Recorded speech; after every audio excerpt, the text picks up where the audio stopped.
President of the United States, Iran will never be allowed to have a nuclear weapon. Good morning. I'm pleased to inform you the American people should be extremely grateful and happy. No Americans were harmed in last night's attack by the Iranian regime. We suffered no casualties. All of our soldiers are safe, and only minimal damage was sustained at our military bases.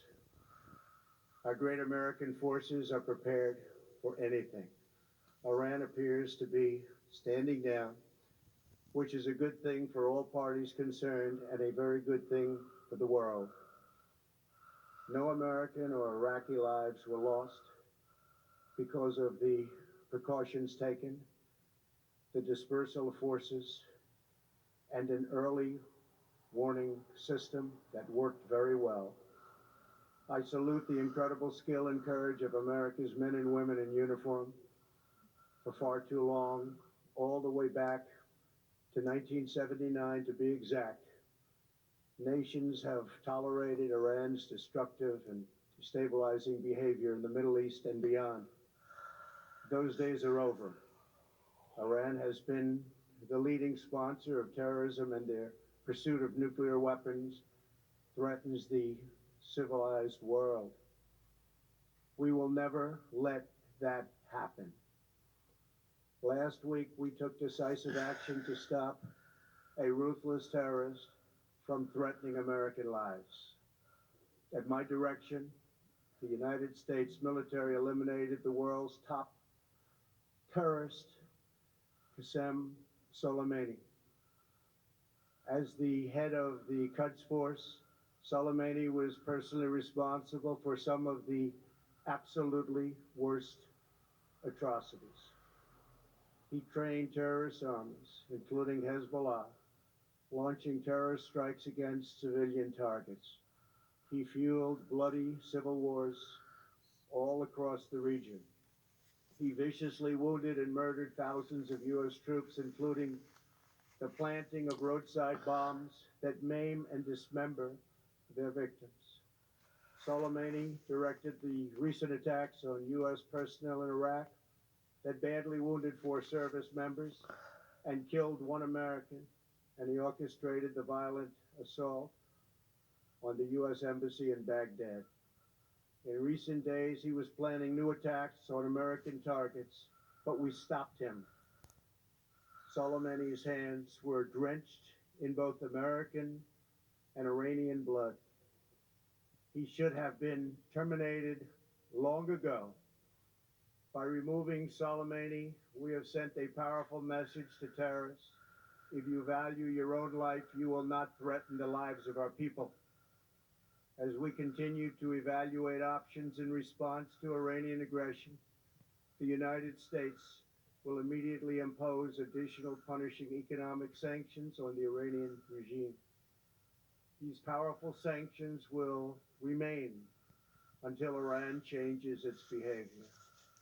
In recent months alone, Iran has seized ships in international waters, fired an unprovoked strike on Saudi Arabia, and shot down 2 U.S. drones.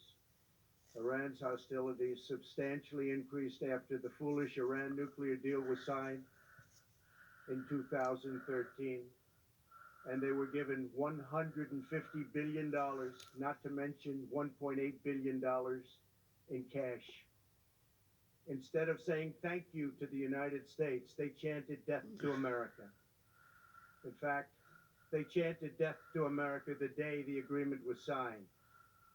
Then Iran went on a terror spree, funded by the money from the deal, and created hell in Yemen, Syria, Lebanon, Afghanistan, and Iraq. The missiles fired last night at us and our allies were paid for with the funds made available by the last administration. The regime also greatly tightened the reins on their own country, even recently killing 1,500 people at the many protests that are taking place all throughout Iran. The very defective JCPOA expires shortly anyway and gives Iran a clear and quick path to nuclear breakout. Iran must abandon its nuclear ambitions and end its support for terrorism. The time has come for the United Kingdom, Germany, France, Russia, and China to recognize this reality. They must now break away from the remnants of the Iran deal, or JCPOA. And we must all work together toward making a deal with Iran that makes the world a safer and more peaceful place. We must also make a deal that allows Iran to thrive and prosper and take advantage of its enormous untapped potential. Iran can be a great country. Peace and stability cannot prevail in the Middle East as long as Iran continues to foment violence, unrest, hatred, and war. The civilized world must send a clear and unified message to the Iranian regime. Your campaign of terror, murder, mayhem will not be tolerated any longer. What? It will not be allowed to go forward. Today, I am going to ask NATO to become much more involved in the Middle East process. Over the last 3 years, under my leadership, our economy is stronger than ever before, and America has achieved energy independence. These historic accomplishments changed our strategic priorities. These are accomplishments that nobody thought were possible. And options in the Middle East became available. We are now the #1 producer of oil and natural gas anywhere in the world. We are independent, and we do not need Middle East oil. The American military has been completely rebuilt under my administration at a cost of $2.5 trillion. U.S. armed forces are stronger than ever before. Our missiles are big, powerful, accurate, lethal, and fast.